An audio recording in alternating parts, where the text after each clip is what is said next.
The dichotomy in the conversation that we had with companies in Q1 was stark. A bunch of large caps had chalky commentary. A couple of mid caps said that maybe it's happening with some other players in the industry, but they were very confident of their own internal dynamics shaping up well. What's the sense that Edelweiss about how to play the IT space now? So see, I don't go by what people are saying. I go by data, and rest everything is noise. You have to see the data of last 22, 23 years, how things have happened. And same thing keeps on repeating every time. There is no change.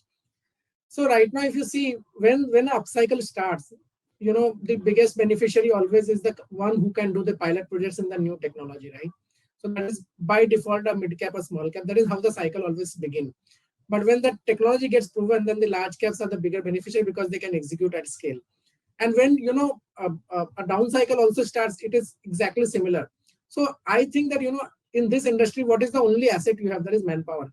So manpower tells you everything about the industry. So if you see the data of last 22 years, you can catch with only attrition data as a lead indicator, the upcycle, the down cycle, the upcycle for margins, the down cycle for the margins, and the upcycle for growth and down cycle for growth. You don't have to see any data because that is the only asset through which you are generating. Like in manufacturing, you need to see the capex to know how the things will pan out in next 3 to 5 years, the growth and all. Same thing here, the capex is basically the manpower, how you are recruiting, how your attrition is happening.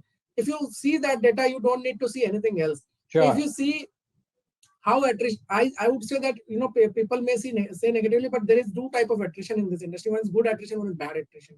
So when the attrition goes up for the industry, it is always a very positive sign that the very strong demand is going to come. But then, that attrition also has to remain in a range. So if you exclude TCS for their methodology, but in my view, 15 to 20% is the sweet spot for attrition. If the attrition is between 15 to 20%, it is a clear indication that demand is very strong and you can manage margins as well. But if it is beyond 20%, then it becomes very difficult to execute and also manage margins. Large caps are able to do the execution part because they hire subcontractors. They have the balance sheet and the P&L to support that. So they don't falter on execution. So they manage the revenue growth, but they falter on the margins, exactly what has happened in last 4 quarters. In mid cap and small cap, what happens? They try to manage the margins, manage the revenue growth or execution for some time by hiring subcontractors, but beyond that, they also have their limits. So they start faltering on revenue growth also, or execution and margins both. That is exactly what we have seen in the last results. And that is where the dichotomy of the commentary is that large caps are talking okay on the revenue growth, but margins, they are not seeming confident because they don't know how long the attrition problem will be, and they will keep on hiring subcontractors and they will not go, falter on the execution because the relationships are long term. On mid cap, they have their limitations. They are trying to manage both. So, their commentary is little differentiated from that. And a small cap commentary will be probably at the worst because the margins are at their worst. So I would say that, wait for this quarter numbers. When numbers come, you will see much more relief. You will see growth remaining where it is. Will be a healthy growth. And see again data. Infosys has upgraded guidance. By the way, Accenture has upgraded guidance, by the way. So we have to go by data. You will again see upgrade in this quarter, in my view, on the whoever is giving guidance, they will upgrade the guidance. And margins will see a massive bounce, I would say. I'm very confident that in next 4 quarters, you will see back the margins which were there 4 quarters back.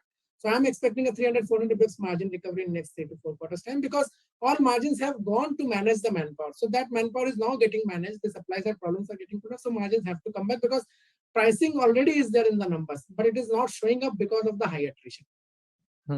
Okay. Sumit, is your view similar or is it different? It's good to be different. Just a rephrasement of my question would be, when I say large cap, I want to not just talk about the 5 nifty names, but also some non-nifty names which are now no longer mid caps, right? Market caps of over 25, 30,000 crores doesn't quite make them a mid cap, maybe a small large cap. So large caps and small large caps, if you will. What's your sense there? So we have highlighted in the past in our notes also that talent shortage, high attrition or fresher induction, high subcontracting charges and wage revision, some of these headwinds will become tailwinds when the talent situation eases. So that's what we are going to see in coming quarters. First, secondly, there was a significant drop in utilizations because of fresh hiring. I think that going forward, this utilization will also improve for a few of the companies. So considering these 2 factors, I think even large mid-cap companies should do well going forward.